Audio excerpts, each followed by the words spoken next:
ಮೊದಲನೇ ಮದುವೆಯಿಂದ ಡೈವರ್ಸನ್ನು ಪಡ್ಕೊಳ್ಳದೆ ಇದ್ದಂಥ ಸಂದರ್ಭದಲ್ಲಿ ಎರಡನೇ ಮದುವೆ ಆಗಿದ್ದಾಗ ಎರಡನೇ ಗಂಡನಿಂದ ಜೀವನಾಂಶವನ್ನು ಪಡ್ಕೋಬೋದಾ ಅನ್ನೋದಕ್ಕೆ ಸಂಬಂಧಪಟ್ಟಂತೆ ಸುಪ್ರೀಂ ಕೋರ್ಟ್ ಒಂದು ಮಹತ್ವದ ತೀರ್ಪನ್ನು ನೀಡಿದೆ. ಈ ಒಂದು ಪ್ರಕರಣದಲ್ಲಿ ಹಿಂದೂ ಮ್ಯಾರೇಜ್ ಆ್ಯಕ್ಟ್ 1955ನ ಸೆಕ್ಷನ್ 11, 24, 25 ಬಗ್ಗೆ ವಿಸ್ತೃತವಾಗಿ ಚರ್ಚೆಯನ್ನು ಮಾಡಲಾಗಿದೆ.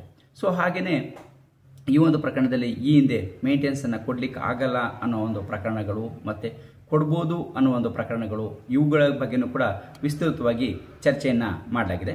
ಈ ಪೂರ್ತಿ ವಿವರವನ್ನು ಮುಂದೆ ನೋಡಲಿಕ್ಕಿಂತ ಮೊದಲು ನೀವಿನ್ನೂ ನಮ್ಮ ಚಾನಲ್ಗೆ ಸಬ್ಸ್ಕ್ರೈಬ್ ಆಗಿಲ್ಲ ಅಂದರೆ ಸಬ್ಸ್ಕ್ರೈಬ್ ಆಗಿ, ಹಾಗೆ ಬೆಲ್ ಬಟವನ್ನು ಪ್ರೆಸ್ ಮಾಡಿ.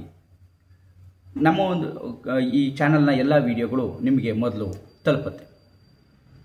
ಸುಪ್ರೀಂ ಕೋರ್ಟ್ ಈ ಒಂದು ಪ್ರಕರಣದಲ್ಲಿ ಅಂದರೆ ಮೊದಲನೇ ಮದುವೆ ಆಗಿದ್ದು ಡೈವರ್ಸನ್ನು ಪಡ್ಕೊಳ್ಳದೇ ಇದ್ದು ಎರಡನೇ ಮದುವೆಯನ್ನು ಮಾಡಿಕೊಂಡಿದ್ರೆ ಅಂಥ ಸಂದರ್ಭದಲ್ಲಿ ಎರಡನೇ ಗಂಡನಿಂದ ಮೇಂಟೆನೆನ್ಸ್ ಅಥವಾ ಪರ್ಮನೆಂಟ್ ಅಲಿಮನಿಯನ್ನು ಸೆಕ್ಷನ್ 25 ಪ್ರಕಾರ ಪಡ್ಕೋಬೋದಾ ಅನ್ನೋದಕ್ಕೆ ಸಂಬಂಧಪಟ್ಟಂತೆ ಈ ಒಂದು ಪ್ರಕರಣದಲ್ಲಿ ವಿಸ್ತೃತವಾದಂಥ ಒಂದು ಚರ್ಚೆಯನ್ನು ಮಾಡಲಾಗಿದೆ.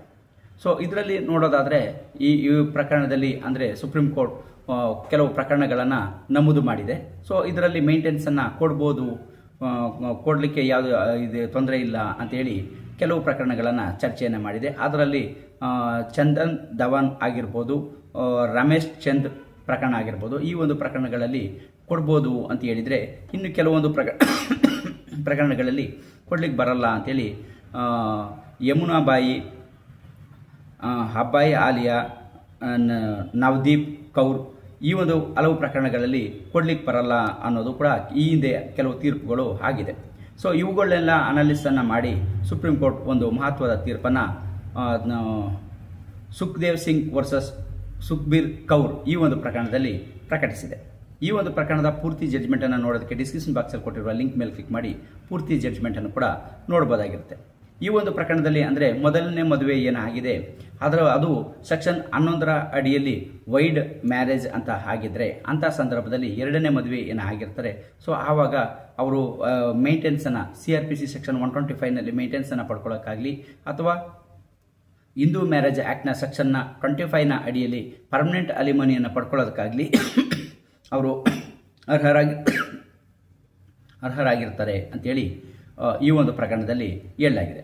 ಇಲ್ಲಿ ಸೆಕ್ಷನ್ 24ರಲ್ಲಿ ಇರುವಂಥ ಕಂಡೀಷನ್ಗಳು ಫುಲ್ಫಿಲ್ ಆಗಬೇಕಾಗತ್ತೆ. ಸೊ ಅಂಥ ಸಂದರ್ಭದಲ್ಲಿ ಅವರ ಒಂದು ಹಿಂದಿನ ಒಂದು ಮದುವೆ ವೈಡ್ ಮ್ಯಾರೇಜ್ ಆಗಿದ್ದರೆ ಆವಾಗ ಇದು ಫುಲ್ಫಿಲ್ ಆದಂಗೆ ಆಗುತ್ತೆ. ಸೊ ಹಾಗಾಗಿ ಸೆಕ್ಷನ್ 25ನಲ್ಲಿ ಪರ್ಮನೆಂಟ್ ಅಲಿಮನಿಯನ್ನು ಕೇಳ್ಬೋದು, ಪಡ್ಕೋಬೋದಾಗಿರುತ್ತೆ ಅನ್ನೋದನ್ನು ಹೇಳಿದೆ. ಸೊ ಇಲ್ಲಿ ಇನ್ನೂ ಒಂದು ಕೆಲವೊಂದು ಅಂಶವನ್ನು ಗಮನಿಸಬೇಕಾದ್ದು, ಪಕ್ಷಗಳಿಂದ ಪ್ರಕರಣದಿಂದ ಪ್ರಕರಣಕ್ಕೆ ಇದು ವ್ಯತ್ಯಾಸವಾಗಿರುತ್ತೆ. ಆ ಪ್ರಕರಣದ ವಾಸ್ತು ವಿಷಯ ಏನಾಗಿರುತ್ತೆ ಅದರ ಮೇಲೂ ಕೂಡ ಅವಲಂಬಿತ ಆಗಿರುತ್ತೆ. ಎಲ್ಲದಕ್ಕೂ ಒಂದೇ ರೀತಿಯಲ್ಲಿ ಇರೋಲ್ಲ. ಮತ್ತು ಪಕ್ಷಕಾರರ ಒಂದು ನಡವಳಿಕೆಗಳು ಏನಿರ್ತದೆ ಇದ್ರ ಮೇಲೂ ಕೂಡ ಅವಲಂಬಿತ ಆಗಿರುತ್ತೆ ಅನ್ನೋದನ್ನು ಇಲ್ಲಿ ಹೇಳಿದೆ. ಅಂದರೆ ಎಲ್ಲ ಪ್ರಕರಣಗಳಲ್ಲೂ ಒಂದೇ ರೀತಿ ಈ ಒಂದು ತೀರ್ಪನ್ನು ಅನ್ವಯಿಸೋದಕ್ಕೆ ಬರೋದಿಲ್ಲ ಅನ್ನೋದು ಕೂಡ ಈ ಒಂದು ಪ್ರಕರಣದಲ್ಲಿ ಗೊತ್ತಾಗುವಂಥ ಅಂಶ ಆಗಿದೆ. ಸೊ ಹಾಗಾಗಿ ಯಾವುದರಲ್ಲಿ ಅಲ್ಲಿ ಅವರು ವಾಸ್ತವಿಕವಾಗಿ ಅಲ್ಲಿ ನಡೆದಂಥ ಒಂದು ವಸ್ತು ವಿಷಯ ಏನಿರ್ತದೆ ಅದರ ಮೇಲೂ ಕೂಡ ಈ ಅಂಶ ಪರಿಗಣಿಸಿರುತ್ತೆ ಅನ್ನೋದನ್ನು ಇಲ್ಲಿ ನೋಡ್ಬೋದಾಗಿರುತ್ತೆ. ಸೊ ಹಾಗಾಗಿ ಮೊದಲನೇ ಮದುವೆ ಆಗಿರುವಂಥದ್ದು ವೈಡ್ ಮ್ಯಾರೇಜ್ ಆಗಿದ್ದರೆ ಅದು ವೈಡ್ ಮ್ಯಾರೇಜ್ ಅಂತ ಅದನ್ನು ಪರಿಗಣಿಸ್ಬೋದು ಅಂತ ಕಂಡು ಬಂದಂಥ ಸಂದರ್ಭದಲ್ಲಿ ಆಗ ಎರಡನೇ ಮದುವೆ ಆಗಿದಂಥ ಸಂದರ್ಭದಲ್ಲಿ ಆವಾಗ ಮೇಂಟೆನೆನ್ಸನ್ನು ಪಡ್ಕೊಳ್ಳೋದಕ್ಕೆ CRPC 125ನಲ್ಲಿ ಅಥವಾ BNSS ಸೆಕ್ಷನ್ 144ರಲ್ಲಿ ಅರ್ಜಿಯನ್ನು ಸಲ್ಲಿಸಿ ಪಡ್ಕೋಬೋದಾಗಿರುತ್ತೆ. ಸೊ ಅಥವಾ ಅವರು ಹಿಂದೂ ಮ್ಯಾರೇಜ್ ಆ್ಯಕ್ಟ್ನ ಸೆಕ್ಷನ್ 25ನಲ್ಲಿ ಪರ್ಮನೆಂಟ್ ಅಲಿಮನಿಯನ್ನು ಪಡ್ಕೊಳ್ಳೋಕ್ಕೆ ಅವಕಾಶ ಇರುತ್ತೆ. ಈ ಹಿಂದೂ ಮ್ಯಾರೇಜ್ ಆ್ಯಕ್ಟ್ನ ಸೆಕ್ಷನ್ 25 ಪರ್ಮನೆಂಟ್ ಅಲಿಮನಿ ಏನಿದೆ ಇದು ಇಷ್ಟೇ ಕೊಡಬೇಕು, ಈ ರೀತಿಯಲ್ಲೇ ಕೊಡಬೇಕು ಅಂತೇಳಿ ಅದು ಫಿಕ್ಸೆಡ್ ಏನೂ ಇರಲ್ಲ. ಅದು ನ್ಯಾಯಾಲಯಕ್ಕೆ ಮತ್ತು ಪ್ರಕರಣದಿಂದ ಪ್ರಕರಣಕ್ಕೆ ವ್ಯತ್ಯಾಸ ಇರುತ್ತೆ. ನ್ಯಾಯಾಲಯದ ಒಂದು ವಿವೇಚನೆಗೆ ಬಿಟ್ಟಂತಹ ಅಂಶ ಆಗಿರುತ್ತೆ. ಏನನ್ನು ನಿರ್ಧರಿಸಬೇಕು ಅನ್ನೋದನ್ನು ಈ ಒಂದು ಪ್ರಕರಣದಲ್ಲಿ ಸುಪ್ರೀಂ ಕೋರ್ಟ್ ವಿವರವಾಗಿ ನೀಡಿದೆ. ಸೊ ಹಾಗಾಗಿ ಇಲ್ಲಿ ಒಂದು ಅಂಶವನ್ನು ನಾವು ತಿಳ್ಕೊಳ್ಳೋಂಥದ್ದು ಏನು ಅಂತಂದರೆ, ಪರ್ಮನೆಂಟ್ ಅಲಿಮನಿಯನ್ನು ಪಡ್ಕೊಳ್ಳೋಂಥವ್ರು ಈ ಹಿಂದೆ ಮದುವೆ ಆಗಿದ್ದು ಡೈವರ್ಸನ್ನು ಪಡ್ಕೊಳ್ಳದೇ ಇದ್ದರೂ ಕೂಡ ಅಂಥ ಒಂದು ಮದುವೆ ವೈಡ್ ಆಗುತ್ತೆ, ಅದು ವೈಡಬಲ್ ಆಗುತ್ತೆ ಅನ್ನೋದು ಕಂಡು ಬಂದಂಥ ಸಂದರ್ಭದಲ್ಲಿ ಸೊ ಈಗ ಪಡ್ಕೋಬೋದು ಅನ್ನೋದು ಈ ಒಂದು ಪ್ರಕರಣದ ಪ್ರಮುಖ ಅಂಶ ಆಗಿದೆ. ಸೊ ಹಾಗಾಗಿ ಈ ಪ್ರಕರಣದ ಪೂರ್ತಿ ಅಂಶವನ್ನು ಪರಿಗಣಿಸೋದಕ್ಕೆ ಅಥವಾ ನೋಡೋದಕ್ಕೆ ಡಿಸ್ಕ್ರಿಪ್ಷನ್ ಬಾಕ್ಸಲ್ಲಿ ಕೊಟ್ಟಿರುವ ಲಿಂಕ್ ಮೇಲೆ ಕ್ಲಿಕ್ ಮಾಡಿ ಪೂರ್ತಿ ಜಡ್ಜ್ಮೆಂಟನ್ನು ನೋಡ್ಬೋದಾಗಿರುತ್ತೆ. ಮತ್ತು ಆಲ್ ಕೋರ್ಟ್ ರಿಪೋರ್ಟರಲ್ಲಿ ಕೆಲವರು ಈ ಜಡ್ಜ್ಮೆಂಟನ್ನು ಡೌನ್ಲೋಡ್ ಮಾಡ್ಕೊಳ್ಳಿಕ್ಕೆ ಬರ್ತಾ ಇಲ್ಲ ಅಂತೇಳಿ ಕೆಲವು ಕಾಮೆಂಟ್ಗಳನ್ನು ಹಾಕಿದ್ರಿ, ಅಥವಾ ಕೆಲವರು ಫೋನ್ ಮೂಲಕನೂ ಕೂಡ ಕೇಳಿದ್ರಿ. ಸೊ ಅದಕ್ಕೆ ನೀವು ಆಲ್ ಕೋರ್ಟ್ ರಿಪೋರ್ಟರ್ ಏನಿದೆ ಅದಕ್ಕೆ ಸಂಬಂಧಪಟ್ಟಂತೆ ನೀವು ಅಲ್ಲಿ ಸಬ್ಸ್ಕ್ರೈಬನ್ನು ಆಗಿರಬೇಕಾಗಿರುತ್ತೆ. ಸೊ ಇಲ್ಲ ಅಂತಂದರೆ ಆ ಮೇನ್ ಮ್ಯಾಟ್ರನ್ನು ಮಾತ್ರ ಇಲ್ಲಿ ನೋಡಲಿಕ್ಕೆ ಅವಕಾಶ ಇರುತ್ತೆ.